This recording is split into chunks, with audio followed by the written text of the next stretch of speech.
Cinema అయిన మహా నేను మిస్టర్ బి. నా మాట సూటిగా ఉంటది, మ్యాటర్ క్లియర్ గా ఉంటుంది. మీరు చూస్తున్నారు మిస్టర్ బి ఛానల్. ఈ వీడియోలో మనం మాట్లాడుకుందాం దీపావళికి రిలీజ్ అయిన సినిమాలకు సంబంధించిన కలెక్షన్స్ రిపోర్ట్. ముఖ్యంగా రెండు సినిమాల కలెక్షన్స్ రిపోర్ట్స్ మాట్లాడతాను. డ్యూడ్, కే-ర్యాంప్. ఎందుకంటే ఈ రెండు సినిమాలే కొంచెం ఎఫెక్టివ్ గా బాక్స్ ఆఫీస్ దగ్గర పర్ఫామ్ చేస్తున్నాయి కాబట్టి. ముందుగా డ్యూడ్ మూవీ కలెక్షన్స్ గురించి మాట్లాడుకుందాం. సినిమాకి సూపర్ ఓపెనింగ్స్ వచ్చాయి. కారణం ఏమిటి? సినిమాలో ఓ క్రేజ్ ఉంది, ఓ హైప్ ఉంది. దాని మూలంగా వచ్చాయి సినిమాకి బంపర్ ఓపెనింగ్స్. అటు తమిళనాడులోను, ఇటు తెలుగు స్టేట్స్ లో కూడా. తెలుగు స్టేట్స్ లో యూత్ అసలు ఏ విధమైన కండిషన్స్ పెట్టుకోకుండా వచ్చేసారు థియేటర్స్ కి. ఫుల్ గా ఎంజాయ్ చేసేద్దాం సినిమాని అని. ఎంతలా ఎంజాయ్ చేశారంటే ఫస్ట్ 2 రోజుల పాటు అయితే మాత్రం వీకెండ్ అంతా కూడా అదే నడుస్తుంది. దీపావళి హాలిడే కూడా ఉంది, అది కూడా హెల్ప్ అవుతుంది. ఈ అడ్వాంటేజ్ అన్ని ఉపయోగించుకుని సినిమా మంచి కలెక్షన్స్ తీసుకుంటుంది. కంటెంట్ కరెక్ట్ గా లేకపోయినా, కంటెంట్ కి సంబంధించి చాలా అబ్జెక్షన్స్ ఉన్నా బాగా ఆడుతుంది. ఎందుకో తెలుసా? సినిమాలో ఉన్న హైప్ కారణం, సినిమాలో ఉన్న క్రేజ్ కారణం. ఆ క్రేజ్ పేరు PR. Pradeep Ranganathan. Love today, dragon ఈ రెండు సినిమాలతో ప్రేక్షకులకు బాగా దగ్గర అయిపోయాడు.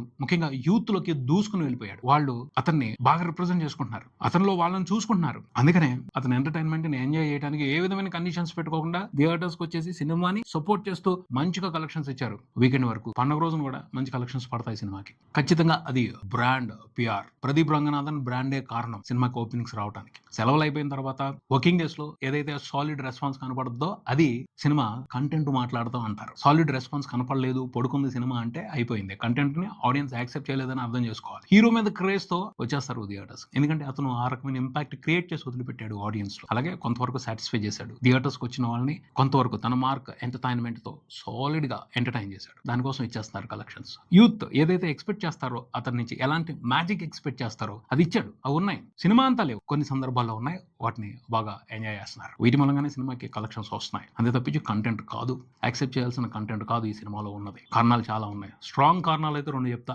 ఒకటి, జెన్జీ మేము ఇలాగే ఆలోచిస్తాం, ఇలా చేస్తాం. ఏం ఆలోచిస్తారు, ఏం చేస్తారు? జెన్జీ కాదు, అంతకు మించి అడ్వాన్స్ అవ్వండి. ఒక విషయం గుర్తుపెట్టుకోవాలి, ఎథిక్స్ ని మీరి మీరేం చేయలేరు, మోరల్స్ ని మీరి మీరేం చేయలేరు, ధర్మాన్ని దాటి మీరేమీ చేయలేరు. మీరేం చేసినా వాటికి కట్టుబడి ఉండాలి. మీ చేసే పనిలో అవి ఉంటేనే యాక్సెప్ట్ చేస్తారు, సొసైటీ యాక్సెప్ట్ చేస్తుంది. లేదంటే లేదు. ఉపయోగమే ఉండదు. మార్పు కావాలి, మార్పు తీసుకురండి. అపోహల మీద, అనుమానాల మీద, అఘాయిత్యాల మీద, తప్పుల మీద, పొరపాట్ల మీద ఫైట్ చేయండి, మార్పు తీసుకురండి. అది కావాలి. కానీ అవన్నీ కూడా ధర్మానికి లోబడి ఉండాలి. అందులో మోరల్స్ ఉండాలి, ఎథిక్స్ ఉండాలి, నిజాయితీ ఉండాలి. అంతేగాని మేము కూడా తప్పు చేస్తాం, వేరే దారిలో వెళ్తాం, పొరపాట్లు చేస్తాం, సమర్థించుకుంటాం అంటే కుదరదు. ఈ సినిమాలో కొన్ని పొరపాట్లు ఉన్నాయి, వాటిని సమర్థించే ప్రయత్నం కొంతమంది చేస్తున్నారు. అది కరెక్ట్ కాదు. మీరు నిజంగా పోరాటం చేయాల్సింది దేని మీద?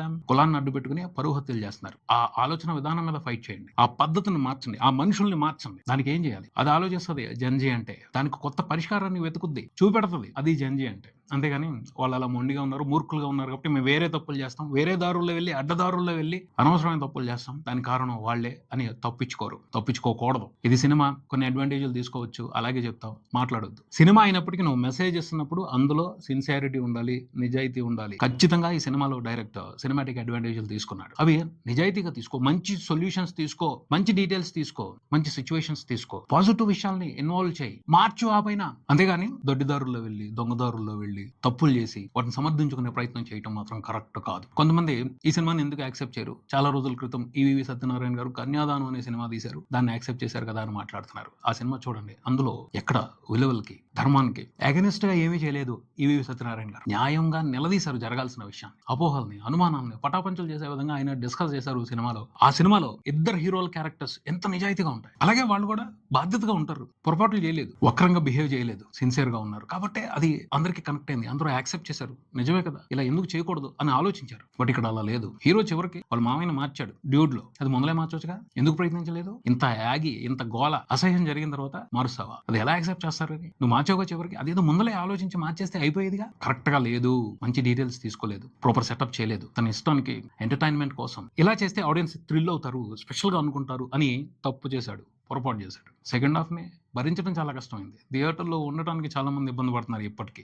బట్ ప్రదీప్ రంగనాథన్ కూర్చోబెడుతున్నాడు, అతనే థియేటర్స్ కి ఆడియన్స్ ని తీసుకొస్తున్నాడు. గుర్తుపెట్టుకోవాలి, డెవలప్మెంట్, మెచ్యూరిటీ అవసరం, కానీ అవన్నీ కూడా ఎథిక్స్ కి లోబడి ఉండాలి, ధర్మానికి లోబడి ఉండాలి. వాటిని మించి మీరేమీ చేయలేరు. ఏ సమస్యనైనా సరే నిలదీస్తారు. అన్యాయానికి అగెనిస్ట్ గా పోరాటం చేయడానికి ప్రతి మనిషి సిద్ధంగా ఉంటాడు. అన్యాయాన్ని గుర్తిస్తాడు మనిషి, జరుగుతున్న తప్పుని తప్పు అని ఖండిస్తాడు. సరిగ్గా చూపెట్టాలి, సరైన వివరాలు చూపెట్టాలి. అంతేగాని మేము కూడా అడ్డదారుల్లో వెళ్తాం, దొడ్డిదారుల్లో వెళ్తాం, సమర్థించుకుంటాం అంటే కుదరదు, నడవదు, ఎవరికి నచ్చదు. డ్యూడ్ విషయంలో జరుగుతుంది అది. అయినా సినిమా మంచిగా పెర్ఫామ్ చేసింది, మంచిగా కలెక్షన్లు తెచ్చుకుంది. కారణం చెప్పాను కదా, బ్రాండ్ పిఆర్. తెలుగు వరకు కూడా ఇంట్రెస్టింగ్ గా కలెక్షన్స్ రిపోర్ట్ చేసింది. ఫస్ట్ 3 రోజుల పాటు దాదాపు 5.5 కోట్ల వరకు షేర్ వచ్చింది 2 తెలుగు రాష్ట్రాల వరకే 3 రోజుల్లో సినిమాకి.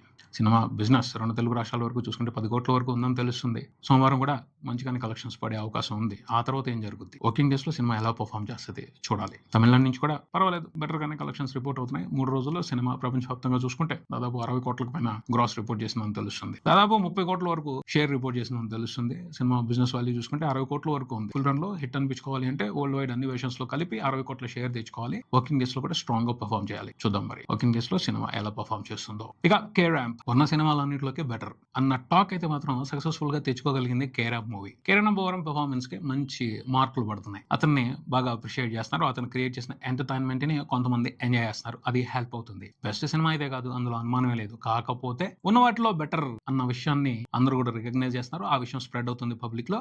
దానికి స్ట్రాంగ్ ఎవిడెన్స్ చూడొచ్చు. సండే కే ర్యాంప్ మూవీ డూడ్ కంటే కూడా ఎక్కువ కలెక్షన్స్ రిపోర్ట్ చేసింది. ఏపీలో నైజాం లో కూడా డామినేట్ చేసింది. సో అక్కడే అర్థమైపోతుంది రాబోయే రోజుల్లో కే ర్యాంప్ మిగతా సినిమాల కంటే కూడా కొంచెం బెటర్ గా పర్ఫామ్ చేసి మంచి కలెక్షన్స్ తీసుకునే అవకాశం ఉంది అని. 2 రోజుల్లోనే సినిమా 50% ఇన్వెస్ట్మెంట్ ని రికవరీ చేసేసింది. 3వ రోజు వచ్చే కలెక్షన్లతో నియర్లీ 80% రెవెన్యూ రికవరీ అయ్యే పరిస్థితులు కనపడుతున్నాయి. అంటే ఇంకో 2 రోజులు సరిగ్గా పర్ఫామ్ చేస్తే ఏం పర్లేదు. నెక్స్ట్ వీకెండ్ కూడా సినిమాకి అవకాశం ఉంది పర్ఫామ్ చేయడానికి. కాబట్టి ఫుల్ రన్ లో సినిమా హిట్ అనిపించుకునే అవకాశాలు ఉన్నాయి. నీట్ గానే, సింపుల్ గానే. ఈ సినిమా కంటెంట్ కి సంబంధించి కూడా మిక్స్డ్ ఒపీనియన్స్ ఉన్నాయి. నెగిటివ్ రివ్యూలు పడ్డాయి. అయినప్పటికీ ఆడియన్స్ ఎంటర్టైన్మెంట్ ని ఎంజాయ్ చేస్తున్నారు. వాళ్ళు తెలిసిందే కదా, వరల్డ్ లోనే best movie lovers Telugu movie lovers. వాళ్ళకి ఎంటర్టైన్మెంట్ కావాలి. 4 ఆప్షన్స్ ఉంటే అందులో ఏదో ఒక సినిమాని ఎంకరేజ్ చేస్తారు. ఖచ్చితంగా ఎంకరేజ్ చేస్తారు. అందులో పండగ సెలవులు ఉన్నప్పుడు కన్ఫామ్ గా ఒక సినిమాని వాళ్ళు ఓన్ చేసుకుని ఎంకరేజ్ చేయడం అనేది ఉంటుంది. అది ఈసారి కే ర్యాంప్ మూవీకి దక్కుతుంది అని అర్థమవుతుంది. విశ్లేషకులు కూడా ఈ విషయాన్ని కన్ఫర్మ్ చేస్తున్నారు. సండే డ్యూడ్ కంటే కూడా కే ర్యాంప్ మూవీకి ఎక్కువ కలెక్షన్స్ రిపోర్ట్ అవడం అనేది ఆ విషయాన్ని నిరూపిస్తుంది అని చెప్పాలి. ఇప్పటి వరకు చూసుకుంటే 2 తెలుగు స్టేట్స్ వరకు సినిమా నియర్లీ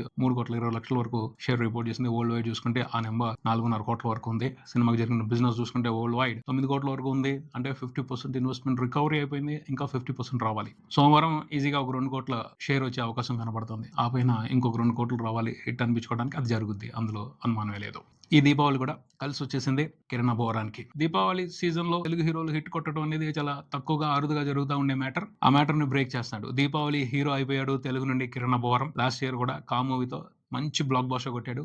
ఈ ఇయర్ కూడా సూపర్ హిట్ కొడుతున్నాడు. సో నెక్స్ట్ ఇయర్ కూడా దీపావళి సీజన్ ని కిరణ్ అబ్బవరం వదిలిపెట్టాడు అని అనుకోవచ్చు. ఇప్పుడు కూడా దీపావళి సీజన్ అనగానే తమిళ సినిమాలే డామినేట్ చేస్తా ఉంటాయి. ఈ ఇయర్ కూడా డ్యూడ్ డామినేట్ చేస్తుందేమో అని అనుకోవడం జరిగింది. కానీ అనూహ్యంగా రేస్ లో టాప్ పొజిషన్ లోకి వచ్చేసాడు కే ర్యాంప్ మూవీతో కిరణ్ అబ్బవరం. సిద్ధు జొన్నలగడ్డ తెలుసు కదా మూవీ. ఈ సినిమాకి సంబంధించి కూడా మిక్స్డ్ ఒపీనియన్స్ ఉన్నాయి, మిక్స్డ్ రివ్యూలు నడిచాయి. ఎక్కువ మంది ఆడియన్స్ ని సినిమా ఎంటర్టైన్ చేయట్లేదు. ఏ సెంటర్స్ లో ఆడియన్స్ మాత్రమే కొంతవరకు ఎంటర్టైన్ చేస్తున్న పరిస్థితి కనబడుతుంది. సినిమాకి భారీగానే బిజినెస్ జరిగింది. దాదాపు 20 కోట్లకు పైన బిజినెస్ జరిగింది. అంత పెద్ద నెంబర్స్ ని సినిమా ఫుల్ రన్ లో రికవరీ చేసే పరిస్థితి అయితే కనిపించట్లేదు. మూవీ టీం వేసిన లెక్క ప్రకారం అయితే 14 crores గ్రాస్ రిపోర్ట్ చేసింది 3 రోజుల్లో కలిపి. వాళ్ళు చెప్తున్న లెక్క ప్రకారం అయితే ఫస్ట్ రోజు కంటే రెండో రోజు కంటే 3వ రోజు కలెక్షన్స్ ఎక్కువ వచ్చినాయి అనేది చెప్తున్నారు. బట్ ఏవైతే కలెక్షన్స్ రిపోర్ట్ అయ్యాయో అవి సినిమాని హిట్ చేయడానికి సరిపోవు. అంతకు మించి కావాలి, అంతకు మించి బెటర్ గా పర్ఫామ్ చేయాలి. వీకెండ్ లోనే సినిమా డల్ గా పర్ఫామ్ చేసింది. ఎక్స్పెక్టేషన్స్ కంటే తక్కువగా పర్ఫామ్ చేసింది. ఏదైతే పర్ఫార్మెన్స్ ప్రదర్శించిందో అది సినిమా హిట్ అనిపించుకోవడానికి సరిపోదు. వీకెండ్ లోనే డల్ గా పర్ఫామ్ చేసింది అంటే వీక్ డేస్ లో సినిమాకి సంబంధించి మంచి రెస్పాన్స్ ని ఎక్స్పెక్ట్ చేయలేం. ఆ పైన ఏదైనా మిరాకులు జరుగుతుందేమో చూడాలి. ఇదే ఇక్కడికి మరో వీడియోతో మళ్ళీ కలుద్దాం. ఈ వీడియో మీకు నచ్చితే లైక్ చేయండి, మీ ఫ్రెండ్స్ తో షేర్ చేసుకోండి, మీ అభిప్రాయాన్ని కామెంట్ చేయండి, ఈ ఛానల్ ని సబ్స్క్రైబ్ చేయండి. నేను Mr Big. Keep watching Mr Big channel. Thank you.